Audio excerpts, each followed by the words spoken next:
Okay मोहतरम, what is this? सेब का दरख्त है और उसके ऊपर सेब लगे हुए हैं। सेब का दरख्त है और ऊपर क्या लगे हुए हैं? आ जाओ टाइम पे आगे, सेब लगे हुए हैं। भाईजान धमाका होने लगा है, सीधे धमाका होने लगा है, बड़े गौर से सुन। अगर इस दरख्त में तीन चीजें पाई जाएं, अगर इस दरख्त में तीन चीजें पाई जाएं तो ये दरख्त पर IS 41 नहीं लगेगा। हालांकि ये लिविंग प्लांट है। इस दरख्त पर IS 41, अगर इस दरख्त में कितनी चीजें पाई जाएं? तीन चीजें अगर इस दरख्त पे पाई जाएं तो इस दरख्त पे IS 41 नहीं लगेगा।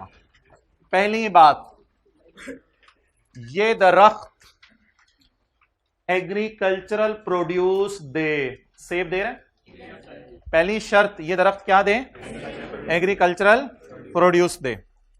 दूसरी शर्त, इज एक्सपेक्टेड टू प्रोड्यूस सेब फॉर बार बार, यानी बार बार ये सेब दे, यानी ये नहीं कि एक दफा दे के बस खत्म भाई आज के बाद नहीं, हर साल सेब दे, हर साल सेब दे, देता रहे। पहली शर्त बोलें क्या? नंबर 1, ये सेब दे। दूसरी बात, बार बार सेब दे, कई साल तक सेब देता रहे, सेबो सेब हो जाए, दूसरी शर्त। और तीसरी शर्त यह है कि इस दरख्त को लगाने का मकसद लकड़ी बेचना नहीं है। इस दरख्त को लगाने का मकसद लकड़ी बेचना नहीं है। हां, एंड पे अगर बिल्कुल लाइफ खत्म हो जाए तो स्क्रैप के तौर पे लकड़ी बिक जाए, वो तो कोई बात नहीं, वो तो बिकेगी ऑब्वियसली, लेकिन मकसद लकड़ी बेचना नहीं है। ऐसे दरख्त पर IS 41 नहीं लगेगा। ऐसे दरख्त पर IS 16 लगेगा। ऐसे दरख्त पर क्या लगेगा? IS 16। मैं आपको एक और दरख्त दिखाता हूं, हिम्मत है देखने की? भाग तो नहीं जाएंगे? मैं आपको एक और दरख्त दिखाता हूं, ये मैं आपके लिए लाया हूं स्पेशली। ये लगे हुए, ये कटे हुए, बोलें जरा, लगे हुए कटे हुए, ट्राई करें, लगे हुए कटे हुए। क्या ये दरख्त स्क्रैप सेल के तौर पे है या ये दरख्तों पे फल नहीं है, सिर्फ लकड़ी के मकसद से काटे थे, लकड़ी के मकसद से लगाए थे, लगाए लकड़ी के मकसद से ना, तो इनकी लकड़ी लेंगे और उससे फर्नीचर बनाएंगे। तो ये वाले दरख्त पर ये जो मैंने बातें की हैं पूरी, तीनों में से कोई एक बात भी पूरी ना हो रही हो तो उस दरख्त पर IS 41 लगेगा। उस दरख्त पर IS 41। अब मैं आपको एक और मिसाल देता हूं, जामन का दरख्त। जामन का दरख्त, पहला सवाल, क्या वो जामन यानी एग्रीकल्चरल प्रोड्यूस हासिल करने के लिए लगा? यस और नो बोलें। क्या मोर देन 1 ईयर तक जामन आते रहेंगे? यस और नो। क्या उस दरख्त की जो लकड़ी है वो बेचने के लिए दरख्त लगाया या लकड़ी एंड पे बिक सकती है? एज अ स्क्रैप बिक सकती है, लकड़ी बेचने के लिए दरख्त। ऐसे दरख्त को क्या कहेंगे? ऐसे दरख्त का मैं एक नाम रखने लगा हूं आज, वो अभी तक हमने रोक के रखा हुआ था, वो है बियरर प्लांट। बियर होता है कैरी करना, बियरर प्लांट, ऐसा प्लांट जो कैरी कर रहा है, ऐसा प्लांट जो कैरी कर रहा है। अच्छा, क्या कैरी कर रहा है? Agricultural produce. एक लफ्ज हमारी डिक्शनरी में नया ऐड हो गया, बियरर प्लांट। भाईजान, ये जो गाय है, ये जो गाय है, इस गाय को बियरर एनिमल कह सकते हैं या नहीं? अब मैं आपसे 3 सवाल पूछने लगा हूं। पहला सवाल, क्या ये गाय दूध के लिए है? क्या ये हर साल मिल्क देगी? क्या ये गाय स्क्रैप के तौर पे बिकेगी?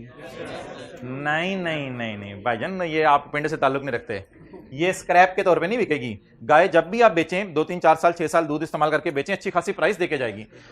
बाकी देके जाए ना देके जाए, इस बहस को छोड़ें, स्टैंडर्ड का सुन लें। स्टैंडर्ड ने कहा है मोहतरम, there is no concept of bearer animal. There is no concept of, there is only one concept, that is of bearer plant. एक ही कॉन्सेप्ट है हमारे पास, वो क्या है? बियरर। किसी कौ वगैरह पे IS 16 नहीं लगाने लग जाना, लेकिन ऐसे दरख्तों पे IS 16 लगाना है जिन दरख्तों में कितनी खासियतें पाई जाएं। आप बता दें भाईजान, इन दरख्तों में ये जो सेब का दरख्त या मैंगो का दरख्त या जामुन का दरख्त मैं आपको बताऊं, ये एग्रीकल्चर प्रोड्यूस के लिए लगाया गया जी। क्या इस दरख्त को जो है वो एग्रीकल्चर प्रोड्यूस हर साल आएगी जी? क्या ये दरख्त जो है, इस दरख्त को बेचना मकसद है, इसकी लकड़ी बेचना मकसद है? नो। तो ये तीनों बातें जिसमें पाई जाएं, उस दरख्त को क्या कहेंगे? Bearer plant. बियर होते कैरी करना, ये सेब कैरी करने के लिए रखा हुआ है। और इसकी बैक एंड पे थीम ये है कि it is just like a machine. Machine units बनाती रहती है, मशीन यूनिट्स बनाती रहती है, मशीनें यूनिट्स बनाती रहती हैं, और एंड पे मशीनें एज अ स्क्रैप बिक जाती हैं जिस पे फ्रूट लगता हो। और तीसरी शर्त यह है कि उसकी लकड़ी ना अच्छी बिकती हो, यानी लकड़ी बेचना मकसद ना हो। तीन बातें पूरी की पूरी तीन बातें। इस दरख्त पे IS 41 नहीं लगेगा, बट इनके फलों पर at the point of harvest agriculture produce होंगे। इनके फल at the point of harvest क्या होंगे? बट दैट दरख्त will not be falling under IS 41। Clear? अच्छा, और इन दरख्तों पे क्यों IS 41 लगना है? किधर आगे? इन दरख्तों के ऊपर क्यों IS 41 लगना है? बिकॉज स्क्रैप सेल के तौर पे इनकी लकड़ी नहीं बेचनी, इनकी तो लकड़ी ही बेचना असल मकसद था जिसके लिए ये दरख्त लगाए गए थे। पढ़ें जी 488। एक जी नया कॉन्सेप्ट है आपके लिए आज, ये रोक के रखा हुआ था स्टैंडर्ड के एंड पे। क्या नाम है? सेब वाला दरख्त ज़हन में रखें, जामुन वाला। इस दरख्त का नाम बताएं। Bearer plant. ऐसा प्लांट जो सेब कैरी करता है। IS 41 does not apply on, IS 41 bearer plants पे नहीं लगेगा। ये जो सेब का दरख्त है, it is a that is used in production और सप्लाई ऑफ, ये सेबों के लिए है। एग्रीकल्चर प्रोड्यूस थोड़ा सा लिख देना ना, एप्पल या जामन, या अगर ज्यादा मूड में है तो जामन बना लें। इज यूज्ड इन प्रोडक्शन और supply of agricultural produce. Is expected to, पैदा करेगा प्रोड्यूस, इज एक्सपेक्टेड टू, पैदा करेगा प्रोड्यूस फॉर मोर देन 1 साल 2 साल 3 साल, चीजें आती रहेंगी इंशाल्लाह। कई साल जामुन का दरख्त लगा रहता है, हम देख देख के थक जाते हैं। Point C, there is low chance of being sold as, plant has low chance of being sold as agricultural produce. Plant से मुराद है भाईजान ये अब उसकी लकड़ी, यहां पे लकड़ी जरूर लिखें वरना कंफ्यूजन रहेगी। Lakdi has a low chance of being sold as, लकड़ी कट के एग्रीकल्चर प्रोड्यूस के तौर पे नहीं बिकेगी, बिक भी गई तो it may be sold as, ये लकड़ी का जरूर लिखिएगा। However lakdi may be sold as a scrap sale. इन तीनों के दरमियान एंड लगा हुआ है। तो जिस दुनिया के दरख्त में कितनी खासियतें पाई जाएं? 3 खासियतें पाई जाएं, उस दरख्त को क्या कहेंगे? Bearer plant. और ये पॉइंट सी का एरो खींच के जहां ले आए, पॉइंट सी का, where bear plants are no longer used to bear produce. क्या मतलब? जामन, आप ऊपर चढ़े बैठे हैं, दरख्त लिफ्ट ही नहीं करा रहा, जामन ही नहीं आ रहे। Where bear plants are no longer used to bear produce, they might be cut down and sold as, उनकी लकड़ी का फर्नीचर नहीं बनता, वो बस फारिग है लकड़ी इसकी। For example for use as a firewood के तौर पे घरों में आग लगा ली उस लकड़ी से, शायद इस काम आएंगे। वो दरख्त और किसी काम के नहीं है, काम के ना काज के, दुश्मन अनाज के। सच इंसिडेंटल, इंसिडेंटल होते हैं हादसाती सेल, यानी कोई मकसद नहीं था सेल करना आपका लकड़ी। सच हादसाती sale would not prevent the plant from satisfying the definition of bearer plant. अंग्रेजियां छोड़ा करें, वही बात उसने दोबारा लिख दी है, छोड़ें। डन जी। तो बेयरर प्लांट में कितनी खासियत है? 3। नंबर 1 जामन देगा, नंबर 2 मोर देन 1 पीरियड देगा, मोर देन, और नंबर 3 ओके। अच्छा, पेपर के अंदर ना अगर किसी दरख्त की आपको लाइफ दे दे, दरख्त की लाइफ, तो समझ जाइएगा ये क्या है।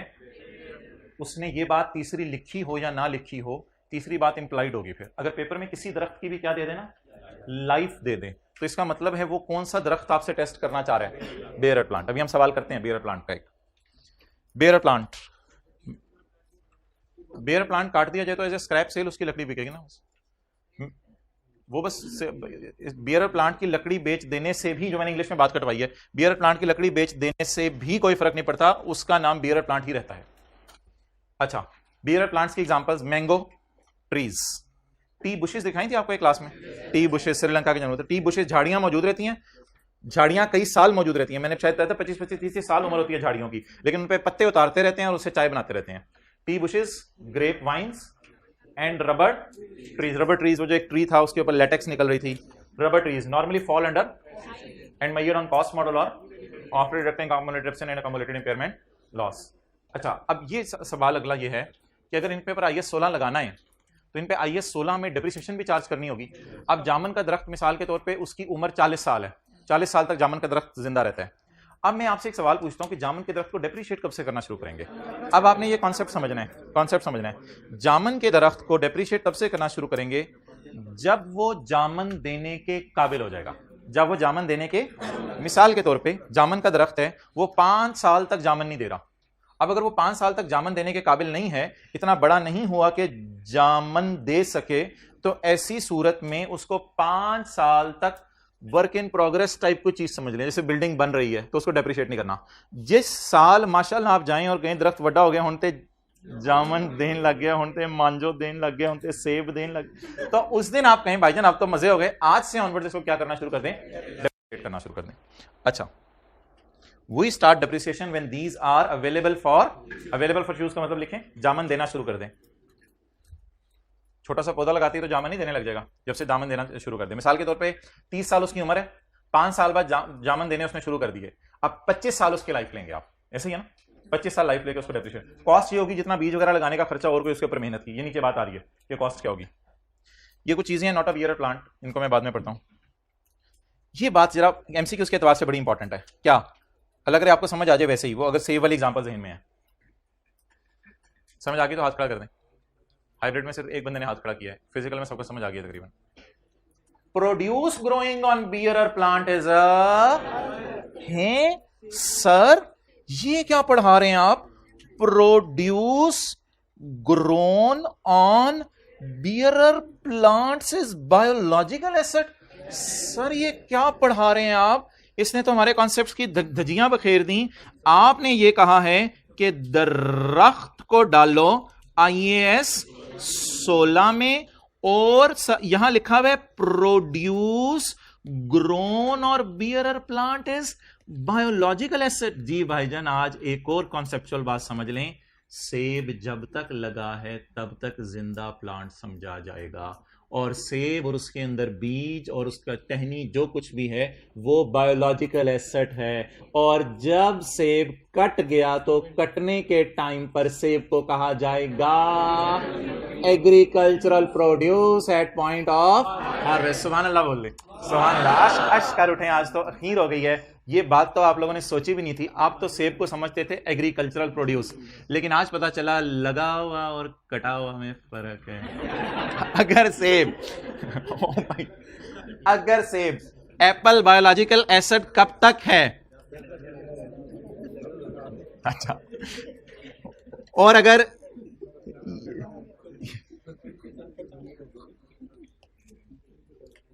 ये वाला अगर सेब है तो ये तो उतर चुका है, उतर चुका है, इसको क्या कहेंगे? बोले बोले बोले बोले। इसी तरह बना लें ये डायग्राम, आज एक दरख्त बनाएं, उस पर एक लगा हुआ सेब हो और भी नीचे बास्केट रखें, उस पर कटे हुए सेब हो, तो खीर हो जाए। ये सेब तो भाईजान उतर चुके हैं ना, इसको क्या कहेंगे? एग्रीकल्चरल। लेकिन मजे की बात, एग्रीकल्चरल प्रोड्यूस कटते हुए कहेंगे, बाद में पड़ा हो तो इन्वेंट्री। सुभान अल्लाह। ये शायर कह के चला गया, ये शेर हो गई। लेवल देख रहे हैं, लगा हुआ, कटते हुए, पड़ा हुआ, लेवल ही बदल जाते। लगे हुए का नाम एग्रीकल्चर प्रोड्यूस, लगे हुए का नाम असल में ये लगा हुआ है, जिंदा है ना। तो हमने पढ़ा था लिविंग प्लांट को बायोलॉजिकल एसेट कहते हैं, तो ये लिविंग है, हुन लिविंग नहीं है अब तो जो उतर चुका है उसे क्या कहेंगे? Agricultural produce at point of harvest.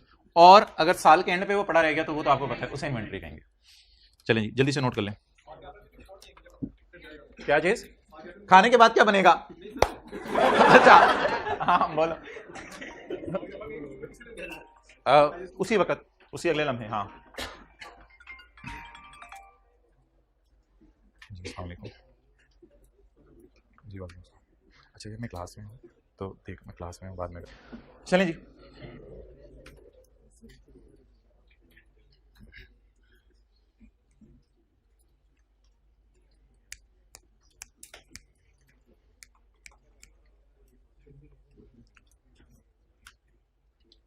अच्छा असल में ना इसमें इंटरेस्टिंग बात सुने क्या होती है।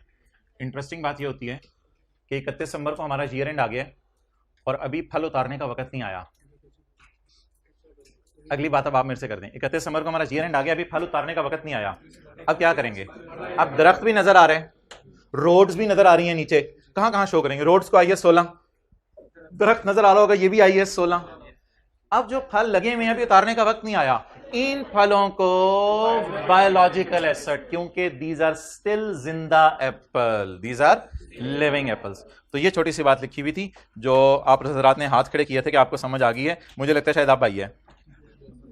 अच्छा ना, अभी भी अगर नहीं आई ना तो बस फिर नहीं आनी मोहतरम, सादा सी बात है यार। दरख्त का नाम IS 16, लगे हुए सेब का एग्रीकल्चर, ना लगे हुए सेब का बायोलॉजिकल एसेट, उस पर IS 41 लगेगा, और काटने वक्त एग्रीकल्चर प्रोड्यूस, और बाद में इन्वेंट्री। अच्छा, और अगली बात इंपॉर्टेंट जो मैंने आपको बता दी है, there is no concept of bearer animal. इसकी लॉजिक वगैरह लिखने की जरूरत नहीं है, लेकिन अगर लिखनी है तो लिख लें, काउ स्क्रैप सेल के तौर पे नहीं बेची जाती, काउ तो अच्छी खासी प्राइस देके जाती है। तीसरी वाली जो लॉजिक है ना वो असल में यहाँ पे फिट नहीं होती, तीसरा वाला लॉजिक। तो स्टैंडर्ड वाला कहते हैं कोई कॉन्सेप्ट मेरी नजर में किसका नहीं है, बियरर एनिमल का। हाँ, कौन सा कॉन्सेप्ट है मेरी नजर में, सिर्फ बियरर प्लांट का। ओके, अकाउंटिंग कैसे करनी है बियरर प्लांट की। इनिशियल मेजरमेंट किस पे होगी, कॉस्ट पे होगी। सब्सिक्वेंट मेजरमेंट कॉस्ट या रिवैल्यूएशन मॉडल। अच्छा, कॉस्ट कैसे इसकी निकलेगी, कॉस्ट ऐसे निकलेगी कि दरख्त जो है ना 5 साल जामन के दरख्त पे जितना खर्चा आएगा, असल में तो बीज खरीदने का खर्चा होगा, जिस बंदे से लगवाया दरख्त उसको कोई पैसे दिए होंगे, और इसके अलावा दरख्त की कोई देखभाल के लिए हो सकता है साथ साथ कुछ नेसेसरी खर्चे करते रहे हों जो दरख्त के लिए ज़रूरी थे। उन खर्चों को सबको जमा करेंगे, जब तक दरख्त जामन पैदा ना करने लग जाए तब तक के सारे ज़रूरी खर्चे दरख्त की कॉस्ट का पार्ट बनेंगे। Cost will be measured just like, लेकिन ये आपके स्कोप में नहीं है, इसमें टेस्ट नहीं करेगा इतना। Cost will be measured just like that is expenditure incurred till maturity of plant will be capitalise. तो लिखें, जामन देने तक के खर्चे दरख्त की कॉस्ट का पार्ट बनते रहेंगे। आप समझ लें डेवलपमेंट चल रही है, इंटेंजिबल्स में थी ना डेवलपमेंट अच्छी वाली चल रही है, तो ये समझ लें। तो जामन देने तक के खर्चे दरख्त की कॉस्ट में ऐड होंगे। यहां पे लिखें भाई पॉइंट C के साथ, जामन देने तक के खर्चे दरख्त की कॉस्ट में ऐड होंगे। यार अब एक सवाल है, कौन सी चीजें बियरर प्लांट नहीं है? इसका जवाब आप मुझे एग्जाम्पल पढ़ के खुद देंगे या मुझे समझानी पड़ेगी? अच्छा, मैं एक मिसाल देता हूं, trees grown for use as lumber. आप मुझे बता दें क्या इसमें वो तीसरी वाली शर्त पाई जा रही है? मैंने आपको डायग्राम दिखाई है, कटे हुए दरख्त और लगे हुए दरख्त जो भी दिखाई थी। तो जो ट्रीज ग्रो किए जा रहे हैं लकड़ी के लिए, वो क्यों नहीं बियरर प्लांट? क्योंकि उसको स्क्रैप सेल के तौर पे नहीं बेचा जाता, उसे तो मेन सेल के तौर पे बेचा जाता है। लिखिए नॉट अ स्क्रैप सेल, ये स्क्रैप सेल नहीं है, इससे तो अच्छे खासे पैसे कमाए जाएंगे। तो नॉट अ बियरर प्लांट्स का मतलब क्या है? Plants cultivated to be harvested as cultural produce. दरख्त लगाया, बाद में जब कट जाएगा। अच्छा एक बात मजे की सुने, ये आपको याद होगी, गाय जब कट जाएगी तो उसका गोश्त भी मैंने कहा था एग्रीकल्चर प्रोड्यूस है। इसी तरह दरख्त जब कट जाएगा तो कट के जितने भी हिस्से बने वो भी क्या होगी? एग्रीकल्चर। इसी एग्जांपल से बाजे हो गए, ट्रीज ग्रोन फॉर लंबर, ये कभी भी बियरर प्लांट नहीं है क्योंकि ये स्क्रैप सेल के तौर पे नहीं बिकते, मेन सेल के तौर पे बिकते हैं। क्लियर? अच्छा, अगली चीज आपको जो है वो पढ़ने की जरूरत नहीं है, अगली चीज बस ये पढ़ लें।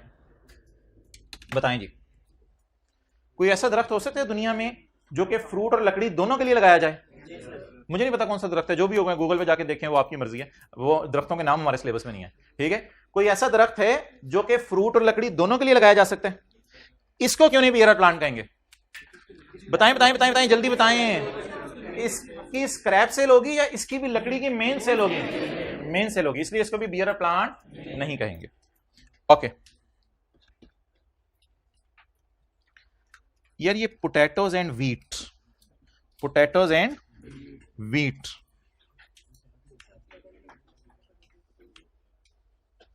एक साहब ने बिल्कुल कमाल जवाब दिया है and I really appreciate him. Potatoes, इसमें तो मोर देन 1 पीरियड का चक्कर ही नहीं।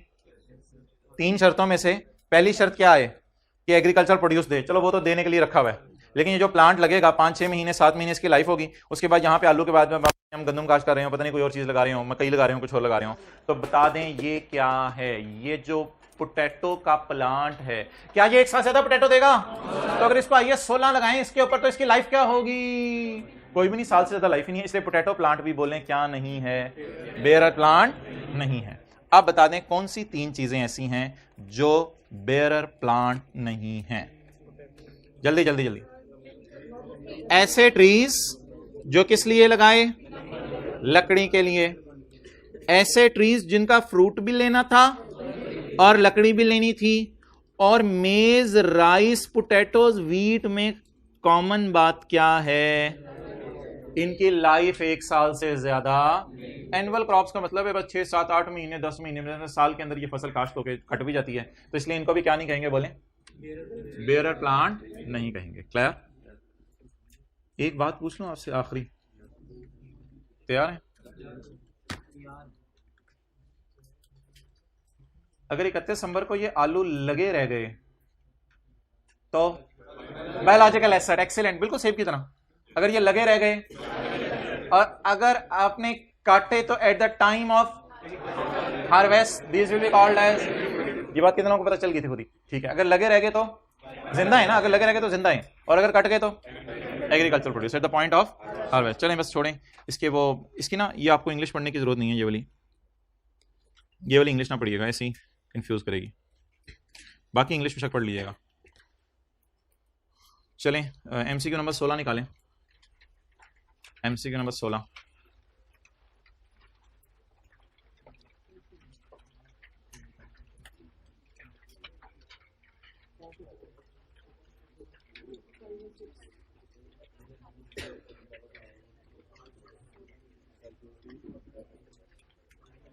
Page number 516।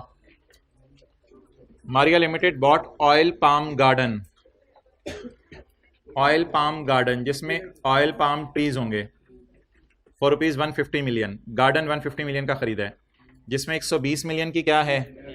लैंड है। तो बाकी क्या होंगे? Palm trees. बाकी क्या होंगे? Palm trees.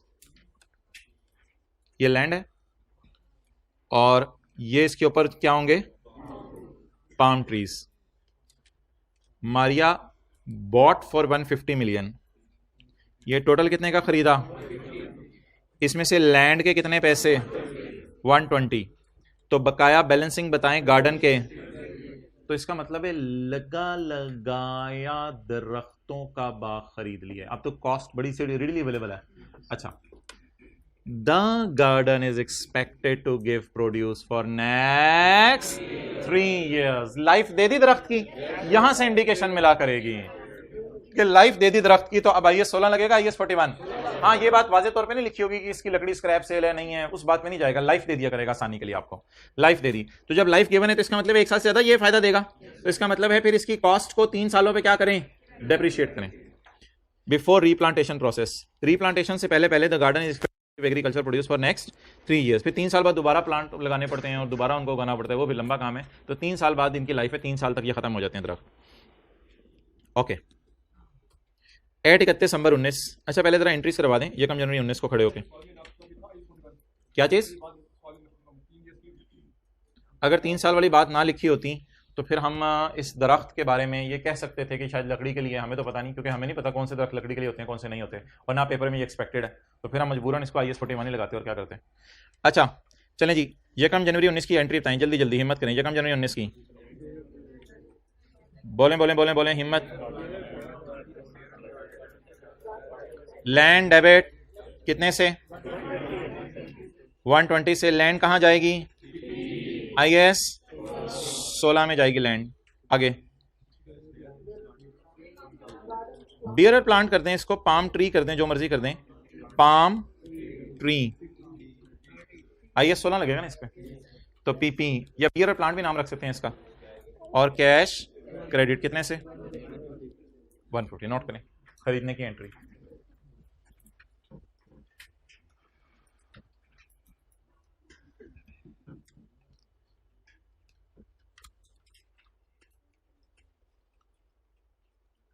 On 31 December 19 the year end the fair value of garden is 22 million excluding land के अलावा फेयर वैल्यू गार्डन की कितनी है? Estimated cost to sell is 2 million. अभी सबर land as a fair value of on 31 December 19। अच्छा जी, मुझे अभी कॉस्ट टू सेल को जरा मैं इग्नोर कर रहा हूं।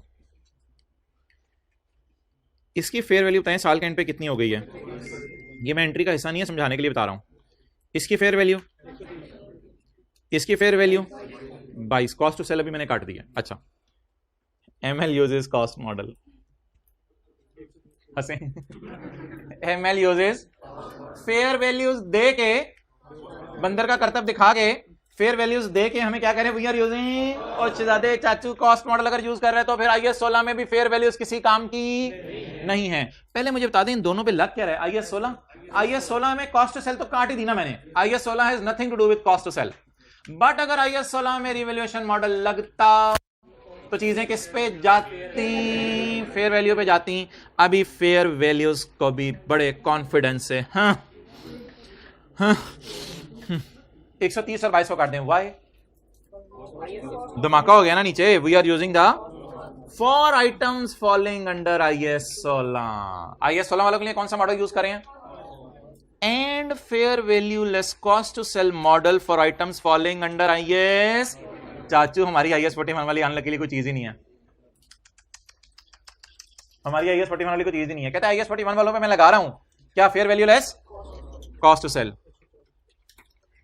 IAS 41 वाली कोई आइटम ही नहीं है हमारी। एक होता है ना आइटम ही नहीं, तो लिख ले IAS 41 वाली तो हमारी कोई आइटम ही नहीं। तो IAS 41 में चीजों को fair value minus cost to sell पे रख के तूने आसान किए, हमें वैसे भी पता था। IAS 41 में ना कोई चॉइस नहीं है, बस चीजों को किस पे रखना होता है? Fair value minus cost to cell.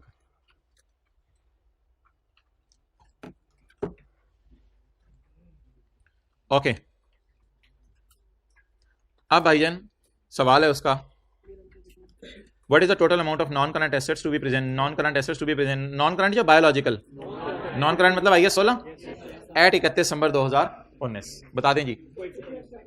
120 और 130 कितना बनेगा?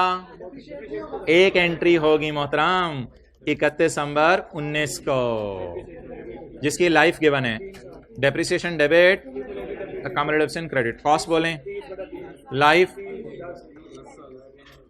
ये 2 एंट्रीज हैं सिर्फ पूरे सवाल में। अब बता दें जी, हम किताबों में लैंड कितने पे शो करेंगे? चलिए मैं बैलेंस शीट आपको बना ही देता हूं। बैलेंस शीट में क्या आएगा? PP लैंड और कॉस्ट, अकामोडेशन 10, बुक वैल्यू। सवाल की रिक्वायरमेंट का जवाब है 140। ये मैंने आपको बना के दिया है बैलेंस शीट।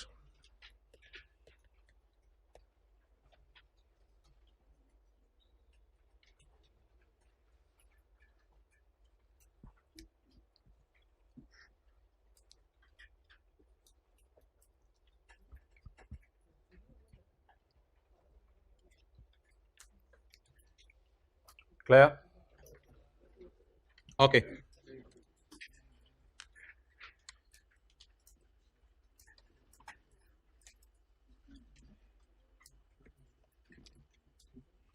अच्छा ये जिस वक्त ना हम रिवैल्यूएशन को रिवाइज कर लेंगे, अभी तो आपको भूली हुई है रिवैल्यूएशन, जिस वक्त हम रिवैल्यूएशन को रिवाइज कर लेंगे ना, ये MCQ 16 की वैसे जनरल एंट्रीज यहाँ दी हुई थी मैंने नीचे सोल्यूशन में। 120 की अलग एंट्री है, 30 की अलग एंट्री है, एडप्शन की अलग एंट्री है। लेकिन ना जब हम रिवैल्यूएशन पढ़ लेंगे ना, तो किताब के पेज 520 के ऊपर मैंने ये लिखा हुआ है, try yourself, test yourself, assume in MCQ 16 we are using. तो फिर IAS 16 के अंदर रिवैल्यू किया जाता चीज़ों को, 120 से उठा के 130 पे ले जाते, और इसको जो है वो आप ले जाते 22 के ऊपर। लेकिन ये सारी डिस्कशन हम करेंगे जब कभी रिवैल्यूएशन मॉडल कर लेंगे, तो यहाँ आके जरा बता दीजिएगा, इसको रिवाइज कर लेंगे। अगर रिवैल्यूएशन फिलहाल कौन सा मॉडल यूज हो रहा था? कॉस्ट मॉडल यूज हो रहा था, इसलिए हमने चीज़ों को किस पे रखा है, कॉस्ट पे रखा है। Okay, so that was this all story of bearer plant. बता दें ये बेयरर प्लांट की खासियतें, कितनी खासियतें होती हैं, 3। जामन दे हर साल, कई साल तक दे, और लकड़ी एज अ स्क्रैप बिके, और जब जामन का दरख्त फारिग हो जाए तो कट डाउन करके लकड़ी को एज अ स्क्रैप बेच देंगे। बेयरर प्लांट की आपको एग्जांपल्स दे दी हैं। बेयरर प्लांट में 3 चीजें नहीं आती, ऐसा दरख्त जो लगाया ही लकड़ी के लिए, ऐसा दरख्त जो फल और लकड़ी दोनों के लिए लगाया, और सालाना क्रॉप्स, और उसके बाद जो सेब जब तक लगा हुआ है तब तक बायोलॉजिकल एसेट है, कटने के टाइम पे एट पॉइंट ऑफ हार्वेस्ट इसको एग्रीकल्चरल प्रोड्यूस कहा जाएगा। बियरर एनिमल का कोई तस्वर नहीं है, काउंटिंग करने के एतबार से बियरर एनिमल का कोई तस्वर नहीं है। इनिशियली कॉस्ट पे मैयर होगा ये 16 की रोशनी में, सब्सिक्वेंट मेजरमेंट कॉस्ट पे होगी या रिवैल्यूएशन मॉडल। कॉस्ट कैसे मैयर होगी, जब तक जामन ना देने लग जाए तब तक होने वाले जरूरी खर्चे एसेट की कॉस्ट में ऐड करेंगे, जैसे ट्रांसपोर्टेशन ऑफ बीज, इंस्टॉलेशन, सारी चीजें एसेट की कॉस्ट में ऐड करेंगे। ओके भाई वो मार्कर ला दो अब्दुल्ला, इधर रखे थे इसमें बैग में, देखो जी जी। जिस प्लांट पे मतलब आईएस सोना लगाया हमने, बैलेंस शीट में फिर बायोलॉजिकल एसेट से नहीं छोड़ देंगे? नहीं, वो तो IS 41 पे डील करता है ना, इस वजह से उनको फिर पीपी में आप शो करेंगे। जी हजरात अटेंटिव हो जाए। डिस्क्लोजर्स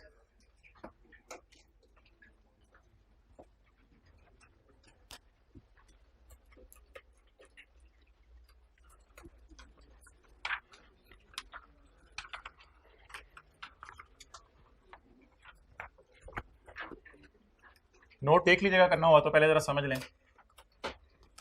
जनरल डिस्क्लोजर्स मैं जरा लिखता जा रहा हूं, आपको कुछ करने की जरूरत नहीं। गेन लॉस बता दें यूजर को कितना आया। गेन लॉस कब कब आता है, जब आप परचेज करते हो तब लॉस आ जाता है, जब आपका एनिमल पैदा होता है तो ईयर एंड पे जब मोटा और महंगा होता है गेन भी आ जाता है या लॉस भी आ जाता है। क्लियर? अच्छा जी, डिस्क्रिप्शन क्या मतलब, हमारे पास शीप्स पड़ी हुई हैं, या हमारे पास काउस पड़ी हुई हैं, या हमारे पास कौन से जानवर हैं, या हमारे पास फला फला पोटैटोस के हमने बाग लगाए हुए हैं, it will be called as बोलें डिस्क्रिप्शन। इसमें क्वांटिटी आ जाए तो अच्छी बात है, इस जानवरों की कितनी क्वांटिटी है, ये भी यूजर्स को डिस्क्लोज कर दें तो अच्छी बात है। डिस्क्लोज मतलब होता है यूजर्स को बताना है आपने कि हमारे पास कौन कौन से जानवर पड़े हुए हैं। अच्छा, इसके बाद आपने कुछ बाइफर्केशन ही करनी होती है। बाइफर्केशन के एनिमल्स कितने किस्म के हैं, प्लांट्स कितने किस्म के पड़े हुए हैं हमारे पास, ये आप यूजर्स को अलग अलग बता दें। अगली बात रिकॉन्सिलिएशन में कौन कौन सी चीजें आती हैं, जरा 4-5 जबानी बता दें। ओपनिंग आते हैं, परचेजेज आते हैं, जो डेथ हो गए वो आते हैं, जो सेल हो गए वो भी आ जाते हैं, और उसके बाद क्लोजिंग आते हैं। ठीक है जी, ये कोई फॉरेन करेंसी में लिया हो तो उनका एक्सचेंज गेन लॉस कोई चीज है वो हम IS 21 के अंदर पढ़ेंगे। ये किसकी बात होगी, रिकॉन्सिलिएशन की बात हो गई। ओके, इसके बाद नेचर ऑफ एक्टिविटी बताएं जल्दी, मतलब बताएं। कुछ लोग फिश फार्मिंग कर रहे होंगे, कुछ लोग जो है वो गाय को रख के उसका दूध बेच रहे होंगे, कुछ ने बकरे रखे होंगे आगे बेचने के लिए। तो नेचर ऑफ एग्रीकल्चरल एक्टिविटी, ये सारी चीजें किसने बतानी है, ये सारी चीजें फाइनेंशियल स्टेटमेंट्स में लिख के हमने यूजर्स को बतानी है। ओके, छठी चीज में ना उसने दोबारा बता दिया है, कहते हैं फिजिकल क्वांटिटीज बता दो, अगर पहले कहीं नहीं बताई फिजिकल क्वांटिटीज वगैरह जानवरों की, कितने जानवर हैं, किस टाइप के जानवर हैं, और अगर एग्रीकल्चर प्रोड्यूस है तो 10,000 लीटर मिल्क निकला है इस साल, या जो है वो मिसाल के तौर पे 4 बेबीज पैदा हुए हैं, इस किस्म की जो भी एग्रीकल्चर प्रोड्यूस आपकी निकल रही है, या कोई नए एनिमल पैदा हो रहे हैं, उन सबकी डिटेल बता दो। ये कौन से डिस्क्लोजर हो गए भाईजान, जनरल डिस्क्लोजर। अच्छा जी, इसके बाद इसी में भी जनरल डिस्क्लोजर चल रहे हैं। आपके टाइटल रिस्ट्रिक्ट हो सकता है, टाइटल रिस्ट्रिक्ट, मिसाल के तौर पे कोई ऐसा एनिमल आपने बाय कर लिया, हुकूमत ने इसके टाइटल पर रिस्ट्रिक्शन लगा दी है किसी तरह की, आप इसको बेच नहीं सकते, ये नहीं कर सकते, वो नहीं कर सकते, वो यूजर को आप बता दें। इसके बाद आप जानवर खरीदने का मुआहिदा किसी से कर सकते हैं, कमिटमेंट, कि मैं तुमसे जानवर खरीदूंगा, अगर ऐसा कोई मुआहिदा है वो भी यूजर को बता दें कि मैंने कमिटमेंट कर ली है। इसके बाद फाइनेंशियल रिस्क क्या होगा जानवर खरीदने के बाद, आपको सैलाब आ जाए, जलजला आ जाए, कहत साली हो जाए, या इतनी सर्दी हो जाए कि जानवर मर जाएं, ये सारे रिस्क आपके बिजनेस के साथ जुड़े हुए हैं। अगर ऐसा कोई रिस्क आपके बिजनेस में है तो वो भी यूजर को बता दें कि हमारे बिजनेस में कौन से फाइनेंशियल रिस्क हैं। ये कौन से डिस्क्लोजर्स हो गए, जनरल डिस्क्लोजर्स हो गए। अच्छा, अगली बात मुझे ये बताएं, क्या ऐसा हो सकता है कि हम कुछ बायोलॉजिकल एसेट्स को कॉस्ट पे रखें? कल वाली क्लास ली थी, अगर नहीं ली थी तो कोई परेशानी वाली बात नहीं। हमने कहा था कि अफ्रीका से हमने बकरा मंगवाया है और वो बकरा पाकिस्तान में अवेलेबल नहीं है, तो ऐसे अफ्रीकन बकरे को अब मार्केट में प्राइस अगर पता नहीं चली तो किस पे रखें, कॉस्ट पे रखें। अच्छा, इस बकरे के बारे में क्या बताना है, डिस्क्रिप्शन, क्या मतलब कि बकरा है या बकरी है, धुंधा नहीं, बकरा है या बकरी है, डिस्क्रिप्शन इसकी बता दें। दूसरी चीज, why fair value not available, बोले बोले बोले, वाई फेयर वैल्यू, इस बकरे की फेयर वैल्यू क्यों नहीं अवेलेबल हो रही, ये वजह बताएं। अगर पॉसिबल हो, अगर पॉसिबल हो तो रेंज बता दें फेयर वैल्यू की। क्या मतलब, जल्दी बताएं कि हमारे ख्याल से ये 15,000 से 20,000 के दरमियान है, लेकिन हम फेयर वैल्यू पे नहीं रख रहे क्योंकि फेयर वैल्यू रिलायबली मेजर नहीं हो रही। इसके बाद अगली चीजें तो आइए 16 वाली, डेप्रिसिएशन मेथड बता दें, इसकी आप लाइफ बता दें, और ग्रॉस कैरिंग अमाउंट साल के शुरू में और साल के एंड में बता दें। ये तो वो आइए 16 वाली चीजें हो जाएंगी। और इसके अलावा अगर आपने इसको इंपेयर किया तो इंपेयरमेंट लॉस बता दें, कोई रिवर्सल ऑफ इंपेयरमेंट लॉस है आप वो बता दें, डेप्रिसिएशन वगैरह इसकी साल की कितनी है वो बता दें, वो P&L से पता चल जाएगी। और आखिरी बात जरा सोच के बताएं यहां क्या आ सकती है डिस्क्लोजर में। कल कला को, आगे फिक्रा पूरा कर दें, कल कला को हो सकता है अब इसकी फेयर वैल्यू पता चल जाए, कल कला को हो सकता है क्या पता चल जाए, इसकी फेयर वैल्यू पता चल जाए। तो फिर आप डिस्क्रिप्शन बता दें उनकी जिनकी फेयर वैल्यू पता चल गई है, एक्सप्लेन कर दें अब क्यों पता चल गई और पहले क्यों नहीं पता थी। और तीसरी बात, चेंज का इफेक्ट बता दें। चेंज का इफेक्ट क्या होगा, पहले आपने कॉस्ट पे रखा होगा, अब उसे उठा के किस पे ले आएंगे, बोंगी मार रहे हैं, fair value less cost to sell. IAS 41 में तो फेयर वैल्यू पे चीजों को नहीं लाते, किस पे लाते हैं, fair value minus cost to sell. और इसके अलावा अगर कोई गवर्नमेंट ग्रांट्स हैं, अगर कोई गवर्नमेंट ग्रांट्स हैं तो इसके 3 डिस्क्लोजर आप बता दें। नेचर ऑफ ग्रांट क्या है, यानी किस लिए आपको ग्रांट मिली, नंबर 1 एनिमल्स खरीदने के लिए या काश्तकारी करने के लिए। नंबर 2 अनफुलफिल्ड कंडीशंस का मतलब बताएं, जरा हिम्मत करें, अनफुलफिल्ड कंडीशंस। आपको कहा गया है कि आपने जो है वो बाहर के मुल्क से रीच मंगवाने हैं, अब आप कहते हैं ये अभी तक मैं नहीं मंगवा सका, तो यूजर को बता दें कंडीशन हुकूमत ने लगाई हुई है रीच मंगवाने के, लेकिन अभी तक मैं रीच मंगवा नहीं सका क्योंकि मैं सोच रहा हूं मैं खुद। अच्छा जी, और मुझे बताएं डिक्रीज इन ग्रांट पॉसिबल है, decrease in grant, grant decrease refund type कोई चीज है।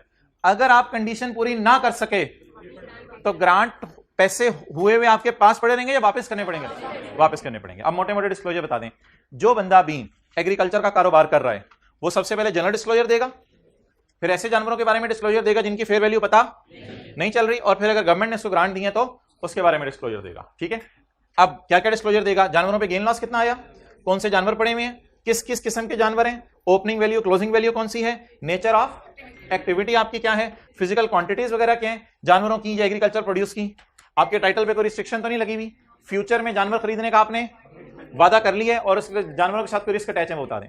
और अगली बात, डिस्क्लोजर कहानी की तरह होते हैं, बायोलॉजिकल एसेट्स अगर कॉस्ट पे रखे हुए हैं तो ये, इसमें 2-3 पहले पॉइंट इंपॉर्टेंट है, अगले तो IAS 16 वाले हैं।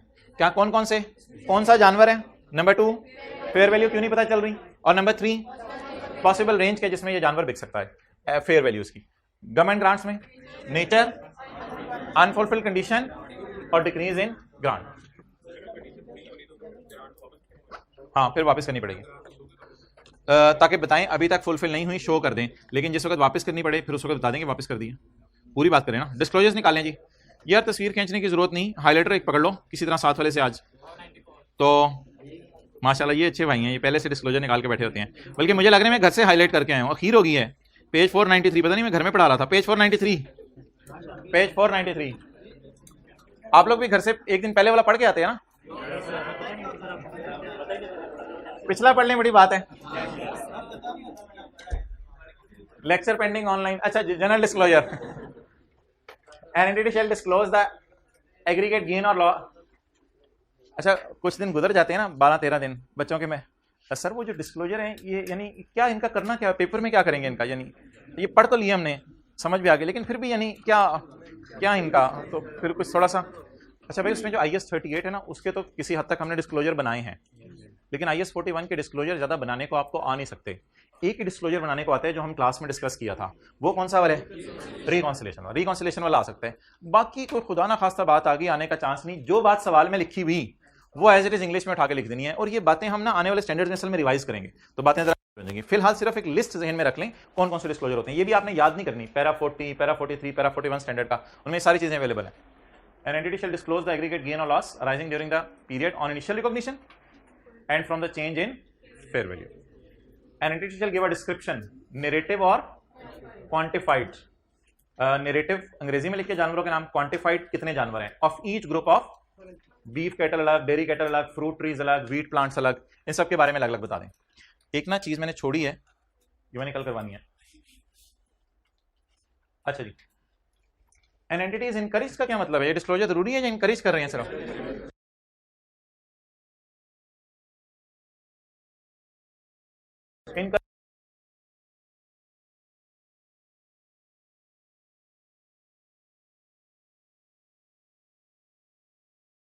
to provide a quantified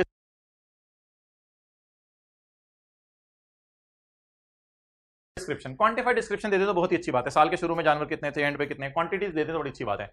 distinguishing between, छोड़ें अभी, कंज्यूमेबल एंड बियरर, ये ना एक कंज्यूमेबल और बियरर टाइप कोई चीज है, ये कल देखेंगे। तो पॉइंट 3 के साथ थोड़ा सा क्वेश्चन मार्क लगा दें बस, पॉइंट 3 के बाद।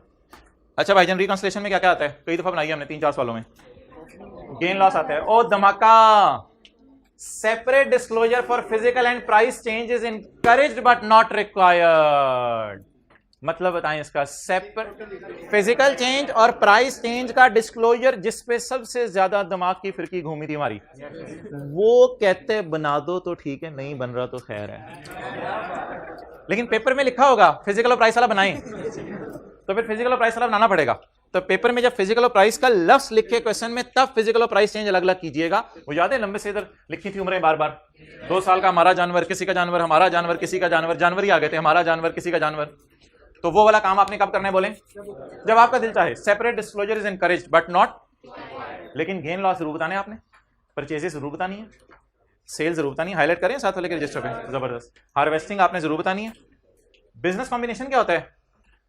कुछ लोग गाय खरीदते हैं, कुछ पूरे का पूरा किसी का बिजनेस ही खरीद लेते हैं। फील हुआ है? आगे चलें। एक्सचेंज डिफरेंसेस, बाहर के मुल्कों से कुछ जानवर आपने खरीदे, IS 21 लिख लें, आगे भी पढ़ना है। IS 21 अदर चेंजेस अब क्या बताऊं आपको, चलें आगे। इफ नॉट डिस्क्लोज्ड एल्सवेयर, अगर कहीं नहीं बताया, इन information published with financial statement, अगर कहीं नहीं बताया तो IS 41 के तहत ही बता दो। Nature of activities, nature of activities क्या हो सकती है? लिख लें, fish farming, milk selling. Nature of activity, क्या कारोबार कर रहे हैं आप, कर की रहे हो, जानवर नाल हो की रहे हैं। Nature of activities involving each group of, her group of biological acid को अलग अलग। ये शीप्स हैं वो वूल के लिए रखी हुई हैं, काउज हैं वो मिल्क के लिए रखी हुई हैं, काउज हैं वो सेल के लिए रखी हुई हैं। बड़ी ईद आ रही है, 2.5 महीने रह गए हैं। अच्छा, नॉन फाइनेंशियल क्या होता है? रुपीज में या क्वांटिटीज टाइप की चीज? क्वांटिटीज। नॉन फाइनेंशियल मेजर्स और estimates of physical quantities of each group of entities biological assets at the end of, कम से कम एंड पे बता दें साल के कितने जानवर आपके पड़े हुए हैं। अंडरलाइन करें, quantities at end of period, ये ग्रीन वाला हाईलाइट करें, quantities at end of period, कितने जानवर पड़े हुए हैं आपके पास, ये मतलब बताएं। 10 मन सेब आए, लिख लें 10 मन सेब, 1000 किलो दूध, दरख्त से नहीं, 10 मन सेब, 1000 किलो दूध, आउटपुट ऑफ एग्रीकल्चरल प्रोड्यूस। ये यूजर को बता दें। अभी जनरल डिस्क्लोजर चल रहे हैं, टाइटल अगर स्ट्रिक्ट है तो यूजर को बता दें ये गां है, लेकिन ये गां हुकूमत ने कहा है गां आपकी गां है, इसको आप बेच अभी। ये क्या है? Pledge debt security. बैंक से लोन लेने गए, बैंक ने कहा भाईजान कोई सिक्योरिटी, आपने कहा मेरी गां, तो आपने अपनी गां बैंक की छत पे रखवा दी, ठीक है। आपने कहा बाकी मैनेज करना है, तुमने गड़बड़ भी करती है। अच्छा, प्लेज डेट सिक्योरिटी। वापस आ जाए। कमिटमेंट्स का क्या मतलब है? वादा कर लिया गाय खरीदने का या खरीद ली? वादा कर लिया। अगर कोई वादे किए हुए हैं गाय खरीदने के तो उन वादों को बता दें लोगों को कि किए हुए वादे। आगे, financial risk management. Financial risk नीचे देखें कैसे कैसे आता है, underline. Climatic, disease, financial risk कैसे कैसे कैसे आते हैं? क्लाइमेटिक, मौसम ही सुहाना हो जाए और जानवर के लिए मस्ताना हो जाए तो climatic, disease and other natural risk. If an event occurs that give rise to a material item of income or expenses, the nature and amount are disclosed in accordance with IS 1. इसको काट दें, if से लेके IS 1 तक काट दें, if से लेके स्टेटमेंट्स तक काट दें। एग्जांपल्स क्या है मोहतरम? आउटब्रेक ऑफ अ वायरोलेंट होता है वायरस, वो जो आजकल घूम रहा है virus, virulent disease. A flood, a severe, drought की होती है खुश्क साली, और अ फ्रॉस्ट, ये जो फ्रिज से आप लोग डीफ्रॉस्ट कर रहे होते हैं निकाल के चीजें, तो वो फ्रॉस्ट हुई होती हैं, फ्रॉस्ट होगी तो डीफ्रॉस्ट करेंगे ना। अच्छा, and a plough of insects, हाथियों के ऊपर क्या आ गया था, ऊपर से पत्थर बरस रहे थे, तो इंसेक्ट्स का झुमघट आ गया, और उसके बाद पता ही नहीं आपकी एग्रीकल्चर प्रोड्यूस किधर, सेब किधर हो आप, माशाल्लाह। अच्छा, ये तो IAS 16 वाले हैं, ये किसके डिस्क्लोजर्स हैं? If fair value can not be measured reliably, तो एडिशनल डिस्क्लोजर्स हैं। कौन कौन से? डिस्क्रिप्शन, अफ्रीकन काउल, अफ्रीकन बकरा लिख लेना जरा, ऐसे याद नहीं रहती बातें, घर जाके अफ्रीकन एथोपियन मिक्स हुआ होता है फिर। अफ्रीकन बकरा, अफ्रीकन लिखिएगा, अफ्रीकन ना लिखिएगा, अफ्रीकन, अफ्रीकन बकरा। Why fair value can not be measured बकरा? कहते because my bros are not here, my bros are in Africa, so bring some bros, then my fair value. If possible, अगर ये possible है तो range, हाँ, I will be sold between 15 to 20, but my bros are not here, so therefore I can not be sold at a precise amount. Okay, you can depreciate me. You can depreciate me. I have life of 5 years. I have life of 5 years. Gross carrying amount साल के शुरू में कितना था? You can also impair me because there is no Jaan in me now. My Jaan is gone. Okay. In addition, it was slip of tongue. In addition, the reconciliation shall include the following. Number 1, I am impaired. I am impaired. Now, reversal of impairment. हो सकता है कि दोबारा जान revive हो, reversal of impairment and depreciation. Reversal of impairment ये होती है, मेरे ख्याल से FR1 में भी आपके सिलेबस में नहीं है, रिवर्सल ऑफ इंपेयरमेंट नहीं है। इंपेयर हो गई चीज और बाद में, मिसाल के तौर पे यूटोंग बस आ गई थी, मैंने कहा, तो बाद में आपने अपनी बस को इतना बेहतर कर लिया कि कंपेटिटर ही भाग गया, तो अब इंपेयर हुआ हुआ एसेट वापस अपनी हालत में आ गया। इफ, हाँ जी, दोबारा, हाँ, रिवर्सल ऑफ इंपेयरमेंट में दोबारा गेन होता है, लेकिन वो हमारे स्कोप में नहीं। जी बोले।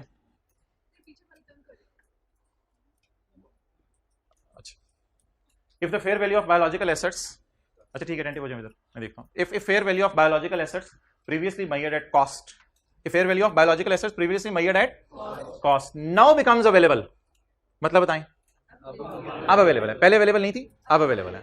If fair value of biological asset now becomes available, certain additional disclosures are, कौन से जानवर हैं ये?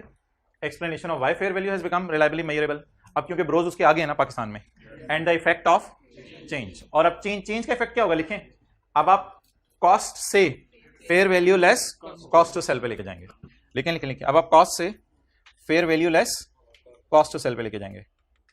अच्छा भाईजान, इतनी थ्योरी नहीं है हमारे सिलेबस में, ये 2 स्टैंडर्ड शुरू वाले हमने पढ़ लिए हैं, थोड़ी बहुत इनमें थ्योरी है, आगे लीज चलनी है, न्यूमेरिकल है, तो ये तो 1-2 स्टैंडर्ड से ना कुछ जहन बना लीजिएगा ऐसा। ये डिस्क्लोजर्स हम बनाते हैं नॉर्मली, अगर कोई मेजर चीज है, जैसे बायोलॉजिकल एसेट्स कितने के हैं वो तो बैलेंस शीट के फेस पे शो हो जाएगा, लेकिन SOCI, SOFP, SOCIE, statement in equity और notes to the financial statements जो आएगा ना पोर्शन, उसके अंदर कहीं ना कहीं हम इनको डिस्क्लोज करेंगे। Disclosures relating to government grant, an entity shall disclose the following related to agricultural activity covered by the standard. Number 1 बोलें जी, क्या है? Nature and extent of recorded in financial statement, unfulfilled conditions, other contingencies attaching to government grant. Contingencies क्या? मसाइल वगैरह, कोई भी मसाइल आपके अटैच हुए हैं गवर्नमेंट ग्रांट के साथ, दे नहीं रहे, हुकूमत रिलीज नहीं कर रही, पुरानी चलेगी, नई आगे लिफ्ट नहीं करा रही। Significant decreases expected in level of government grant, significant decrease क्यों आ सकता है? डिक्रीज आने की यही वजह होगी ना मेरे भाई, डिक्रीज आने की यही वजह होगी ग्रांट में कि आपने कंडीशंस फुलफिल नहीं की। बस ठीक है, अब मेरी तरफ से 5 मिनट की ब्रेक, मुझे 2 MCQs करके दे दें। MCQ नंबर 14, 15 और 17, 5 मिनट है आपके पास। 14, 15 और 17 MCQ 14, 15, 17। जी, इस रो में से आवाजें आ रही थी, एक्सक्यूज मी, इस रो में से आवाजें आ रही थी, कल से पीछे बैठना है। 14, 15 और 17।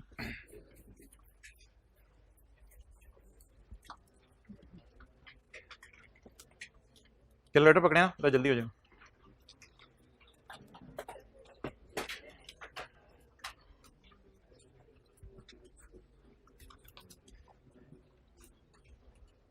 भाई ये भाई जो जा रहे हैं जरा फिजिकल क्लास में जरा चक्कर लगा के जाएं, बता के जाएं क्यों जा रहे हैं। चलें चलें जल्दी। 14, 15 और 17।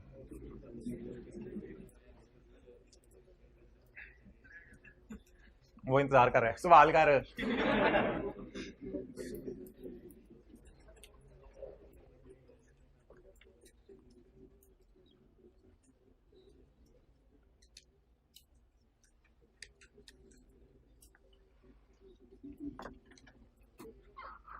फोर्टीन हो गया तो हाथ खड़ा कर दें। एक साहब हाइब्रिड क्लास में पता नहीं देखे जा रहे हैं, स्क्रीन की तरफ सॉल्व नहीं करे, जिस रो से बच्चा उठ के गया अब इन्होंने सॉल्व करना शुरू किया। आप मुस्कुरा रहे हैं यार। 14, 15 का डाटा तो सही सेम है, डाटा सेम है, रिक्वायरमेंट डिफरेंट है।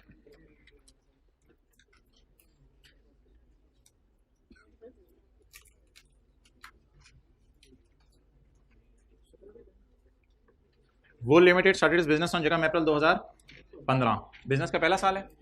अच्छा मुझे बताएं पिछले साल के एंड पे कुछ जानवर पड़े होंगे हमारे पास? एक्सेलेंट, पिछले साल के एंड पे जानवर नहीं पड़े होंगे।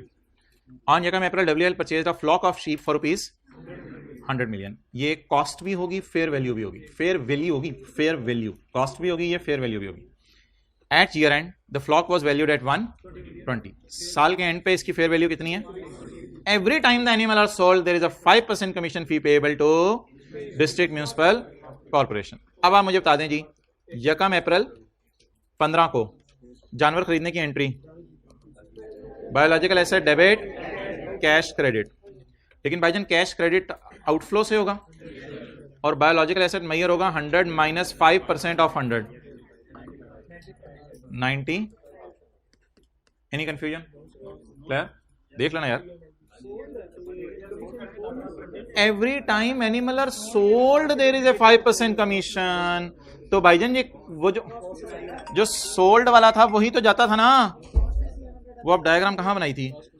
नीचे था सवाल, ऊपर था सवाल? ऊपर था। ये देखो यार, every time the animal is, cost to sell का पार्ट बनेगा ना, ये आउटफ्लो में तो नहीं जाएगा, कॉस्ट टू सेल का पार्ट बनेगा। तो every time animal is sold, आगे क्या लिखा है?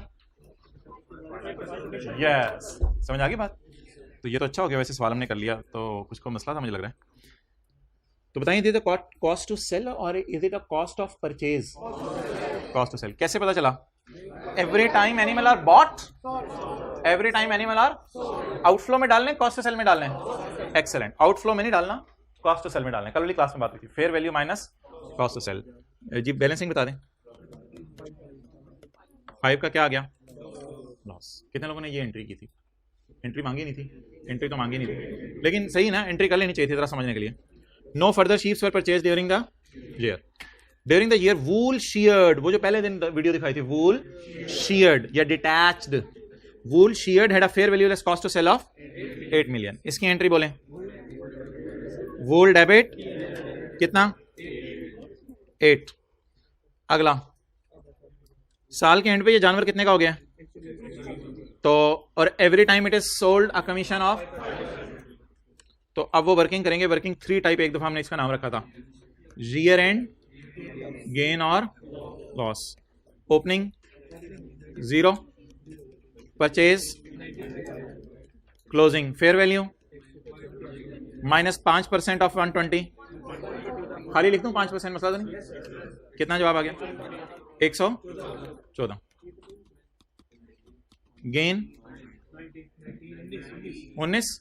हो सकता है कोई बंदा किसी और तरीके से पहुंचा हो यहाँ पे, लेकिन किसी और तरीके से नहीं पहुंचना था, यही तरीका है पहुंचने का।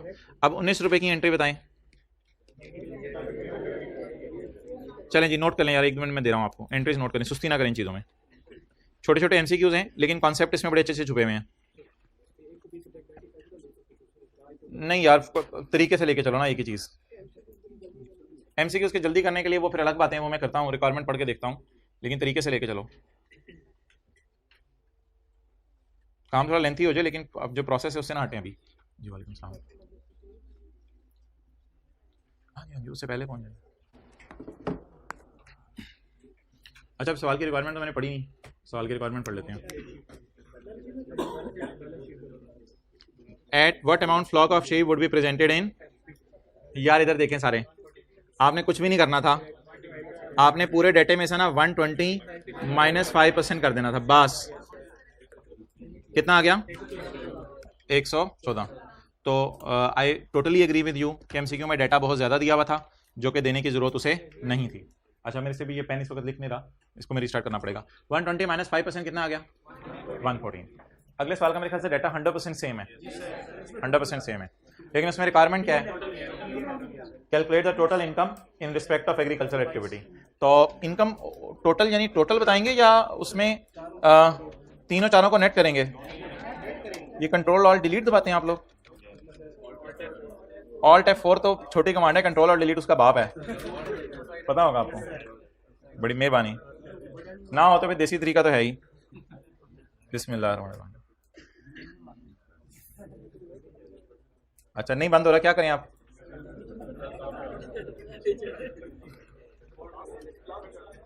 अच्छा, आप एमसीक्यू अगला कौन सा है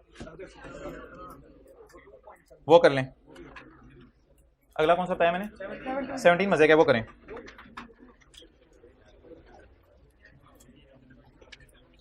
चलें, खुल गया। ये पहले इसका मुझे बता दें।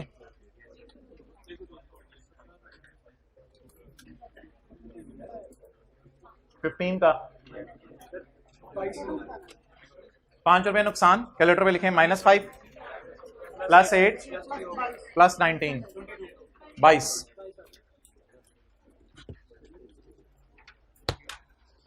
नेक्स्ट, अगला कौन सा जी? 17। कमाल है यार, अगर आपने इस सवाल को पकड़ लिया ना तो कमाल हो जानी है।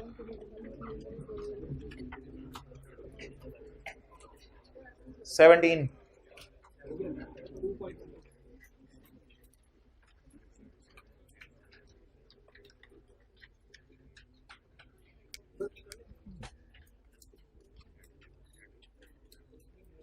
Cow Limited owned a cattle recorded in financial statement at 10.5। मोहतरम, रिकॉर्डेड इन फाइनेंशियल स्टेटमेंट का मतलब है ये बात कितने लोगों को पता चल गई थी? पिछले सवाल में ना लिखा हुआ था परचेज्ड एट 100, तो उसमें से कॉस्ट ऑफ सेल माइनस की थी। इसमें क्या लिखा हुआ है? रिकॉर्डेड इन फाइनेंशियल स्टेटमेंट्स या फेयर वैल्यू दी हुई है? तो रिकॉर्डेड इन फाइनेंशियल स्टेटमेंट्स तो पिछले साल सही वैल्यू पे हुआ होगा ना, that is fair value minus cost of sell. At 31 December the cattle have a fair value या रिकॉर्डेड इन।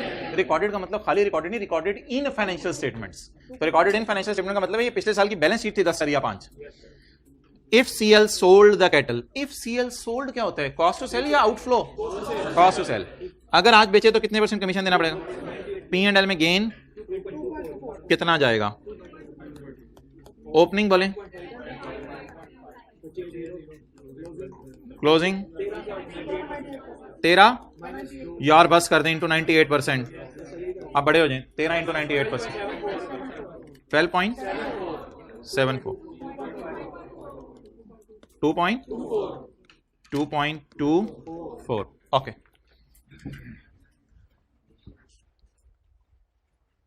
तो what amount will be shown as a gain in P&L? 2.24।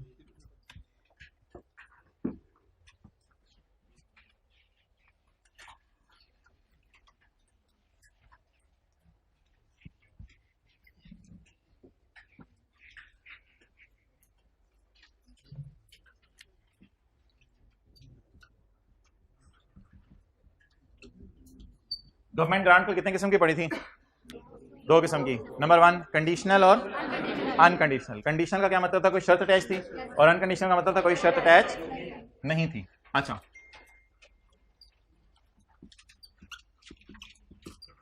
जरा देखते रहिएगा।